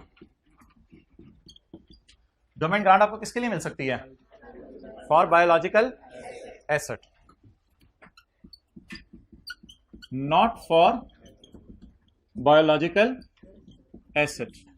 मिसाल के तौर पे लैंड के लिए मिल गई, बिल्डिंग के लिए मिल गई, कंप्यूटर सॉफ्टवेयर के लिए मिल गई, लेकिन वो लैंड वही है जो एग्रीकल्चर वाली है, कंप्यूटर सॉफ्टवेयर वही है जो कि भैंसों का रिकॉर्ड रखना है, कितनी भैंसें हमारे पास, कितना दूध देती हैं, कितने लोगों से पैसे आ गए, कितने लोगों से नहीं आए। अच्छा, बायोलॉजिकल एसेट कितने किस्म के हैं? 2। एक तो वो हैं जिन पे IS 41 लगता है, measured at fair value minus, और एक है अफ्रीकन काउ। अफ्रीकन काउ क्या है?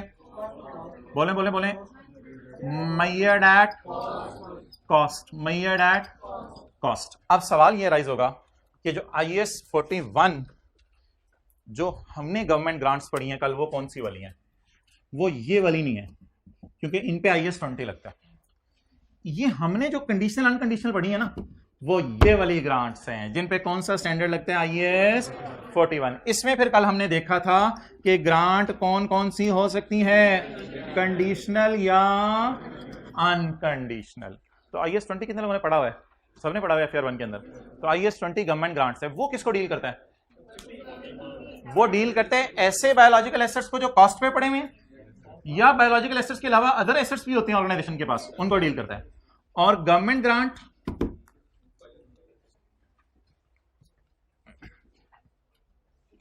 नोट करना है, ये नहीं बना हुआ।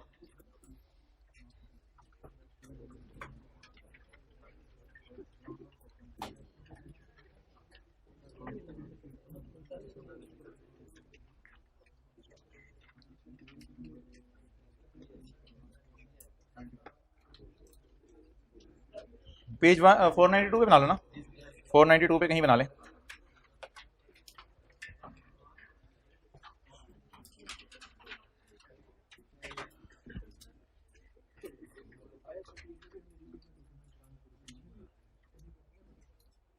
नहीं, वस्तु जितनी है उतनी काफी है। हाँ जी, कल वाले टेस्ट की मैं 1-2 दिन में ना डिस्कशन अपलोड कर दूंगा यूट्यूब के ऊपर, जरूर करूंगा।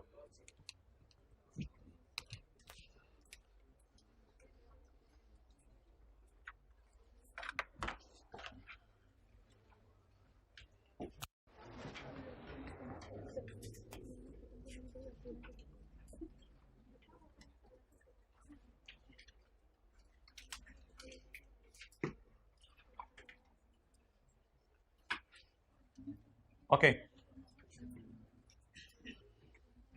अब शुरू से चलें और 5-7 मिनट में IAS 41 को ख़त्म करें, ताकि हम फिर थोड़ी सी डिस्काउंटिंग QM वाली रिवाइज कर लें। स्कोप पैरा निकाल लें, न्यूमेरिकल पोर्शन शुरू करें, फिर स्कोप पैरा निकालें। भाईजान पूरा स्टैंडर्ड खत्म हो जाए, कहीं आपको यही ना पता चले कि स्टैंडर्ड का स्कोप क्या है। तो स्टैंडर्ड का स्कोप पता होना चाहिए आपको। गवर्नमेंट ग्रांट्स तो नोट हो गया। कल हमने जो एंट्रीज की थी वो कंडीशनल की भी आपको करा के दी थी और अनकंडीशनल की, याद है एंट्रीज? अभी रिवाइज करवा देंगे। IAS 41 किस पे लगता है ना यार? ऐसे नहीं, इसको ना साथ साथ कुछ छोटा छोटा लिखें। कुछ बायोलॉजिकल एसेट्स, काओ पे, शीप पे, काओ पे, शीप पे, और एक और भी लिख लें, trees for lumbar, trees for लकड़ी, ट्रीज फॉर लंबर। वो दरख्त तो याद है ना, बायोलॉजिकल एसेट है ना? वो दरख्त तो बियर प्लांट नहीं है ना। ट्रीज फॉर लंबर दिखाए थे, लगे हुए और कटे हुए दरख्त, उन पे क्यों IAS 41 लगना है? क्योंकि वो स्क्रैप के तौर पे नहीं बिकने। तो 2-3 मिसालें साथ साथ लिखें, cow, sheep, trees for lumber, इन पे IAS 41 except bearer plant, except इस पे IAS 41, ये स्टैंडर्ड का स्कोप है। बियरर प्लांट के ऊपर लिखा एप्पल ट्री, एप्पल ट्री, खाली एप्पल ना लिख लीजिएगा, एप्पल ट्री। डन, आगे चले। बियरर प्लांट के ऊपर आपने लिख लिया Apple tree. IAS 41 applies to agricultural produce at point of harvest. Wool, वो जो यार तीन जो कॉलम थे एक सफे पे, उसमें दरमियान वाला कॉलम वूल, मिल्क, और इसके apple at point of harvest, apple at point of harvest. यार ये क्या लिखा हुआ है? Government grant for agriculture in certain situations. ये क्या लिखा हुआ है इसने? गवर्नमेंट ग्रांट्स पे लगेगा, कहते हैं कभी कभी, तो कभी कभी IAS 41 लगेगा ना, वरना बाकी गवर्नमेंट ग्रांट्स पे IAS 41 नहीं लगेगा। Done, in certain situations IAS 41 does not apply to number 1 harvest at point of harvest या हार्वेस्टेड एग्रीकल्चरल प्रोड्यूस। बट अगर पेपर में लफ्ज आ जाए एट पॉइंट ऑफ हार्वेस्ट तो लगेगा, लेकिन हार्वेस्टेड तो फिर IAS 2 लगेगा। Land relating to agriculture IAS 16, और अगर महंगी करके बेचनी है 7 तो फिर IAS 40। Bearer plants related to, however IAS 41 does not apply to the, IAS 41 does apply to the produce on those, on होना चाहिए था, to the produce on those bearer plants। produce on those bearer plants का क्या मतलब है? Save, save, save, सेबों पे लगेगा लेकिन दरख्त पे नहीं लगेगा। और ये क्या है? Intangible assets related to agricultural activity. Obviously अगर आपका बहुत बड़ा फार्म हाउस है तो कंप्यूटर सॉफ्टवेयर भी आपने खरीद के रखा होगा, और आपके बहुत बड़ा दूध बेचने का कारोबार है तो हो सकता है आपने मिल्क कलेक्शन की जो रिसीट्स हैं उनके लिए कुछ सॉफ्टवेयर बनाया हो, किस किस गाहक से पैसे आ गए किसे नहीं आए, तो वो भी IAS 38 में फॉल करेगी, उस पर IAS 41 नहीं लगेगा। अब देखते हैं क्या क्या रह गया। मेरे ख्याल से तो सब कुछ हो गया, आगे चलें।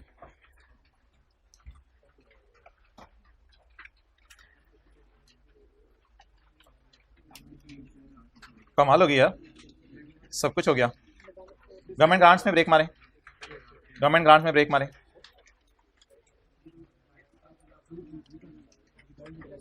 बायोलॉजिकल एसेट हैं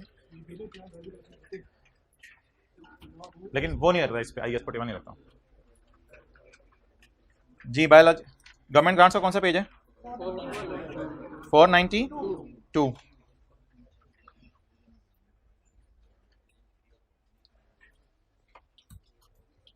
ये हो गया था conditional grant, unconditional grant.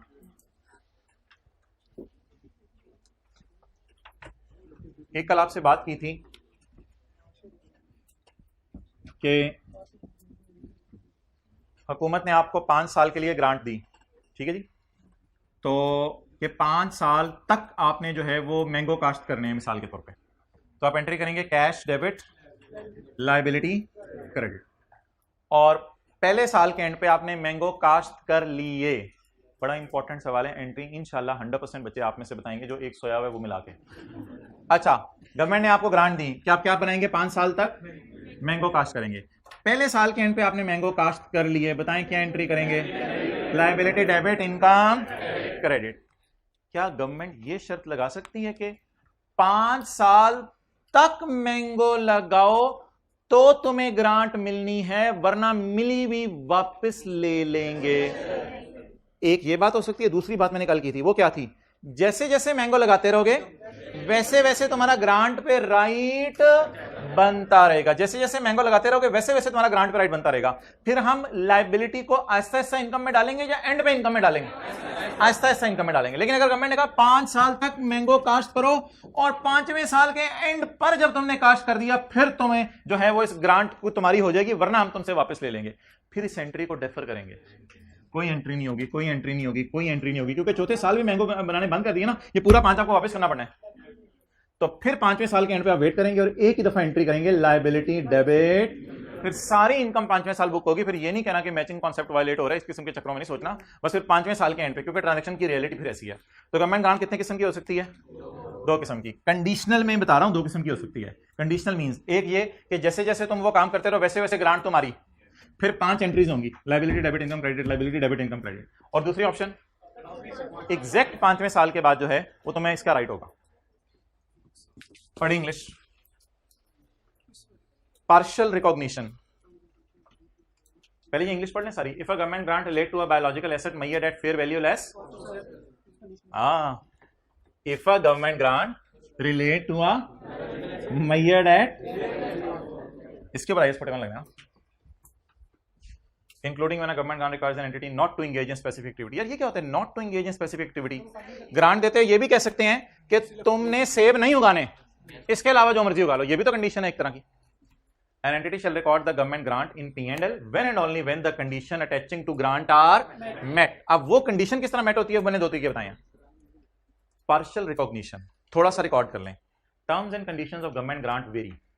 For example, white shirt, for example, a grant may require an entity to farm in a particular location for and require the entity to return all grant if farms for a period shorter than 5 years। ये मतलब बताएं इसका। Entity को कहा है 5 साल farm house में चले जाओ, लेकिन अगर लेस देन 5 साल तुम गए तो क्या करना पड़ेगा? Require the entity to return all of the grant. फिर तुम्हें सारी ग्रांट क्या करनी पड़ेगी? इस केस में, in this case the grant is not recorded in P&L। फिर ऐसी केस में साथ P&L में ना डालें, not recorded in P&L, is not recorded in P&L until the 5 years have, फिर 5वें साल इनकम में डालें। However if terms of grant, लेकिन एक ऑप्शन भी है, however if terms of grant allow part of it to be retained, अगर टर्म्स में लिखा हो थोड़ी सी रख लेना, पार्शियल, अगर क्रम में लिखा हो थोड़ी सी रख लेना, according to the time, that has elapse, जो गुजर चुका है, then the entity record that part in profit और लॉस। तो अब बिल्कुल परेशान होने की जरूरत नहीं, इसको यहां से सर्कल कर लेते हैं और इसको यहां से सर्कल कर लेते हैं। इस वाले पोर्शन की एंट्री और इस वाले पोर्शन की एंट्री क्या बन गई? कैश डेबिट, लायबिलिटी क्रेडिट 5 से, और 5 साल गुजरने के बाद इनकम क्रेडिट 5 से। और ये जो कल पड़ी थी इसकी एंट्री, बोले बोले बोले, कैश डेबिट 5 और लायबिलिटी डेबिट इनकम क्रेडिट कितने से, और ये हर साल एंट्री करते जाएंगे। समझ आ गई? तो ये दो कैटेगरीज की अलग अलग एंट्रीज होगी, नोट कर लो इसका। पार्शियल रिकॉग्निशन कहां हो रही है? नीचे वाले में, और ऊपर वाले में एकदम फुल रिकॉग्निशन हो रही है एंड पे। वैसे हेडिंग होनी चाहिए थी partial and full recognition, partial and full recognition.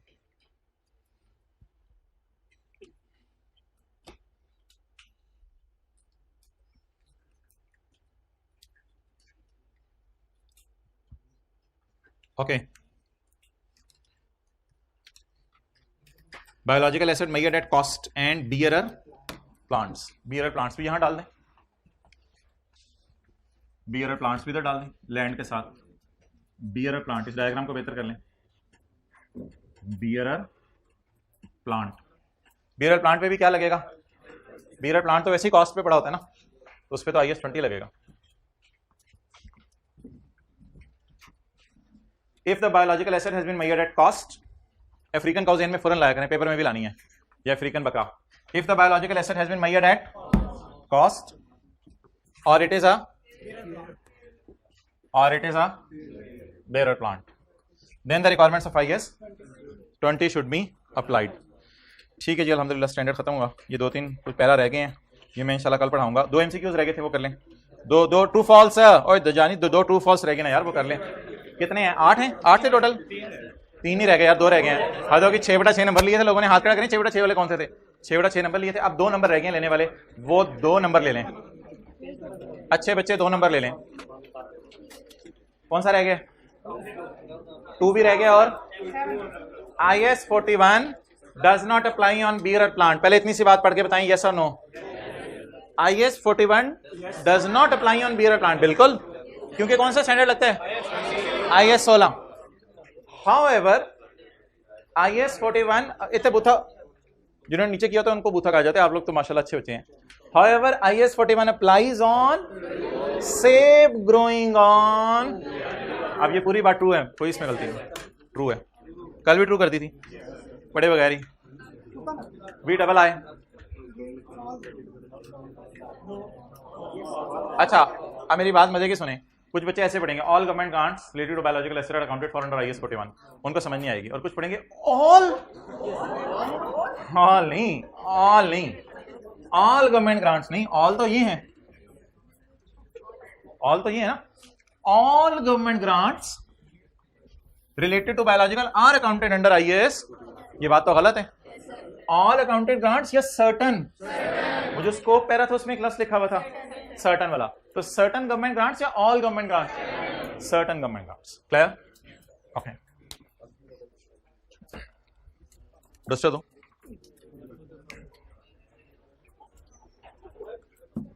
भाईजान ये एक बात जरा मुझे बताएं, आप बड़े कौन से खां?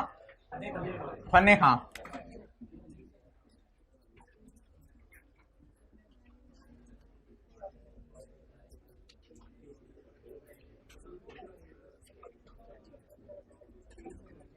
I will receive rupees for 4 years। कोई बंदा, ओ भाईजान लीज की डिस्काउंटिंग समझ नहीं आनी, की हम रिवाइज कर लें। I will receive rupees 80 for, मैं 4 साल तक rupees 80 रिसीव करता रहूंगा। एक लफ्ज में और डालने लगाऊं, इन एरियर ज़कात। I will receive rupees 80 for 4 years in arrear. 4 साल तक मैं 80 रुपए लेता रहूंगा। रुपीज 80 ईच कर लें समझने के लिए, rupees 80 each for 4 years in arrears. जी मोहतरम, 2001, 2002, 2003, 2004, इधर मुझे कितना मिलेगा? 80। इधर 80। क्लियर? अब आप मुझे ये बता दें कि इसको जो डिस्काउंट किया जाएगा वो सिंपल फॉर्मूले से किया जाएगा या एनओटी वाले फॉर्मूले से? अब एनओटी वाला फॉर्मूला देखें भाईजान, ये लीज में ना डिस्काउंटिंग बड़े सुकून से आपने समझनी है। डिस्काउंटिंग को आपने बिल्कुल भी आगे पीछे नहीं करना, उसकी बेस पे सारा सवाल हिल जाता है। पेपर में तो ऐसा होता है कि अगर डिस्काउंटिंग आपकी गलत होगी आगे आपके मार्क्स नहीं कटेंगे, लेकिन आप खुद जरा परेशान हो जाएंगे जब सोल्यूशन देखा करेंगे। तो इसलिए आप डिस्काउंटिंग को बड़े अच्छे तरीके से सीखना आपने। अब मैं डिस्काउंट रेट ना सारे सवालों में इधर ही लिखने लगा हूँ 10%, डिस्काउंट रेट 10%। अच्छा, अब मैं निकालना चाहता हूँ इनकी कौन सी वैल्यू? प्रेजेंट वैल्यू ऑन 1 जनवरी 2001। 1 जनवरी 2001 को मैं इनकी प्रेजेंट वैल्यू निकालना चाहता हूँ। मैं लिखूंगा इधर 80 के बाद 1 - 1 + i raise to power -n divided by i। इथे i। अच्छा जी, 80 × 1 - 1 + 0.1 1 + 0.1 1 + 0.1 क्या जवाब आ गया? 1.1 रेज़ टू पावर, दानिश जल्दी, raise to power what is n? No, number of years नहीं, ब्लंडर मार देंगे आप पेपर में। यही डिस्काउंटिंग में छोटी छोटी चीजें सीखनी है। ये डिस्काउंटिंग आपको टफ टाइम दे देगी अगर शुरू से टेंटिव नहीं रहेंगे। मैं बता रहा हूं शुरू से टेंटिव रहने। अच्छा, n is number of payments. Number of, how many number of payments are there? 4 payments are there. Raise to power -4 times 80 is appearing, 4 times 80 is appearing, divided by 0.1 is equal to 253.58, जिसे round करके आप क्या कह सकते हैं? 254। Okay, अच्छा अभी note करने का टाइम देता हूं। But if I change this data and I से I will receive ₹80 for 4 years in advance। in advance का क्या मतलब होगा? साल के शुरू में, साल के एंड पे? साल के शुरू में। तो then the story will be different. I will ₹80 each for 4 years in advance। मैं 80 रुपीज रिसीव करूंगा इन एडवांस फॉर 4 years। अच्छा, आप बता दें जी क्या कहानी बनेगी? 2001, 2002, 2003, 2004। अच्छा, एनओटी का फॉर्मूला किसी को याद हो? क्या बताया था, कब लगता है? हाँ, जब पेमेंट्स की अमाउंट सेम हो और रेगुलरली आ रही हो अमाउंट्स और पीरियड बीच में सेम हो, तब कौन सा फॉर्मूला लगता है? एनओटी का फॉर्मूला लगता है। अब 80 मुझे इधर मिलेगा 1 जनवरी 2001 को, 1 जनवरी 2002 को मिलेगा 80, 1 जनवरी 2003 को और 1 जनवरी 2004 को। ये मुझे 80 मिलेगा। अब भाईजान कई तरीके हैं, जिस तरीके से मैं करवा रहा हूं आपने उसी तरीके से करना और समझा करना है। वो तरीका ये है, प्रेजेंट वैल्यू, ये तो फ्यूचर वैल्यूज है ना, ऑन 1 जनवरी 2001। अब मैं खड़ा हूं यहां पे, याद रखिएगा यहां पे खड़े होकर हम प्रेजेंट वैल्यू निकालेंगे। यहां पे खड़े होकर जब हमने आवाज मारी 80, पीछे से भाईजान इथे ही मैं, सॉरी यार इधर ही था, चल तू दे आना। इसको डिस्काउंट नहीं करना, इसको डिस्काउंट किया तो वो फिर डिस्काउंट लगा देता है एग्जामिनर। इसको डिस्काउंट, ये ऑलरेडी आप चीजों को कहां बुलाना चाह रहे हैं? 1 जनवरी 1 को आप चीजों को स्टेशन पे बुलाना चाह रहे हैं, बंदों को, और एक बंदा ऑलरेडी स्टेशन पे और लगे हैं नदीम नदीम नदीम नदीम, ओ नदीम, तो इसको बस प्यार से बुलाना है नदीम। इनको नदीम नदीम नदीम जो आखिरी वाला है, इनको जरा ऊंची आवाजें मारनी। आप बता दें कितने 80 बच गए? इन्वॉल्व हो ना कुछ जड़ो फूल। कितने 80 बच गए? 3 80 बच गए। अब ये जो 3 80 हैं इनको डिस्काउंट करना है। अब इसमें आपने ये नहीं कहना ये साल के एंड पे है, और भाई साल का एंड हो या अगले साल का पहला दिन हो, है तो एक ही बात ना, इससे क्या फर्क पड़ता है? 80 into 1 - 1 + i raise to power minus n divided by i. Please please please please ना, आपसे मैं थोड़ा सा ध्यान रखना पड़ेगा चीजों का, मोहतरम please. 1 minus 1.1, how many number of 80s जिनको आपने लिफ्ट नहीं कराई और कितने 80s को लिफ्ट करा दी? तो नंबर ऑफ 80s चले आओ जी जी मैं आ रहा हूं। बाकी जो रह गए हैं जी बिल्कुल बिल्कुल बिल्कुल।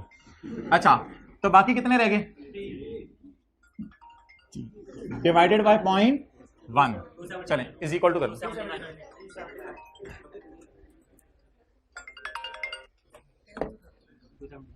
क्या जवाब आ गया? 279। इन दोनों सवालों में फर्क, इन दोनों सवालों में फर्क बताएं। फर्क, इस सवाल में क्या लिखा हुआ था? एरियर। और इस सवाल में क्या लिखा हुआ था? एडवांस। यानी किराया साल के पहले दिन आ रहा है या साल के आखिरी दिन आ रहा है? साल के पहले दिन आ रहा है उधर, और इधर साल के आखिरी दिन आ रहा है। अच्छा जानते हैं आप इसको? अच्छा donkey work, donkey work, work बोला करें, वर्क का जमाना खत्म हो गया, डंकी वर्क वो बस। अच्छा ये वाली डिस्काउंटिंग भाईजान, डिस्काउंटिंग मजे की, ओ भाईजान डिस्काउंटिंग मजे की। एक और तरीके से भी तो हो सकती थी, डंकी वर्क। भाईजान ये सीखनी है डिस्काउंटिंग, डिस्काउंटिंग बड़ी मजे की आने वाली, आने दिनों में इस डिस्काउंटिंग को सीख लें खुदा के लिए। एक और तरीका भी है 80 को बुलाने का, लेकिन वो मैनुअल तरीका है, वो डंकी वर्क है। मैनुअल तरीका पता है क्या होता है? मैनुअल तरीका ये होता है, किसी ने आपको बताया यार घर का किराया 10,000 महीने का, साल का 10,000 ज़रा 12 1,20,000, लेकिन डंकी वर्क क्या होता है? अच्छा 10,000 है साल महीने का, 10,000 10,000 10,000 10,000 10,000 10,000 10,000 10,000 10,000 मैनुअल है जो 10,000 10,000 10,000 12,000 नहीं 1,20,000। डंकी वर्क बाद में किया, पहले स्मार्ट वर्क किया। तो ये कौन सा वर्क है? Smart work. अब डंकी वर्क, डंकी वर्क में किसी ने इंटरेस्ट लूज नहीं करना। बुलाने की जरूरत पड़ेगी या पहले ही इधर है? अच्छा इसका बड़ा सिंपल सा फॉर्मूला है 1.1 वेयर 1 इज इंटरेस्ट रेट। यहां पे खड़े होकर बताएं, इधर आपने ना अब नंबर ऑफ अमाउंट्स नहीं गिननी, नंबर ऑफ पीरियड्स, ईयर्स ना बोलो मेरे भाई, 6 मंथ का भी सवाल होता है, आने तो 2 भी दिन। नंबर ऑफ पीरियड्स, कितने पीरियड्स के बाद ये खड़े यहां पे हम, रशीद तू ऐसे बस क्लोज सानू काम, तो खड़े यहां पे हैं, कितने अरसे बाद? 1 साल,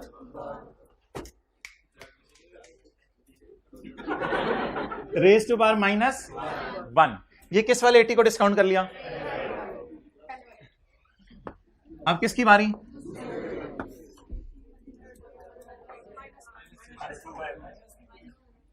कितने पीरियड्स हैं दरमियान में? 2, तो raise to power minus 2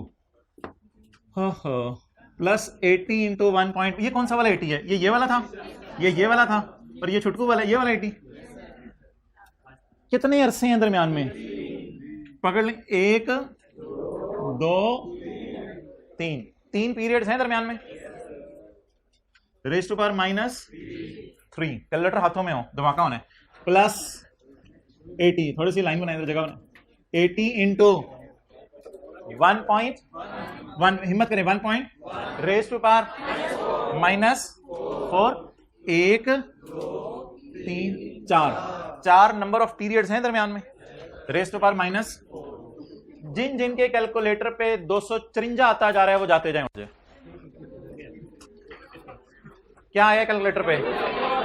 253.58 round करके। कैसा लगा डंकी वर्क? मजाक नहीं, डंकी वर्क। तो डंकी वर्क भी सीखना है और दूसरा भी सीखना है, क्योंकि डंकीज ने donkey work, sorry donkey work तो हमने करना हुआ करेगा ना वो भी कभी कभी, तो इसके लिए डंकी वर्क कल करेंगे। चलें ठीक है, जाएं फिर जाएंगे। होमवर्क में कोई सवाल नहीं है। IS 41 का क्या पढ़ा है? इनको जाने दो। IS 41 का क्या पढ़ा है भाईजान? सुबाती क्या पढ़ा था? बियरर प्लांट, फिर क्या पढ़ा था? डिस्क्लोजर एमसीक्यू किए थे, फिर गवर्नमेंट, फिर स्कोप पैरा किया था, बस ये किया था।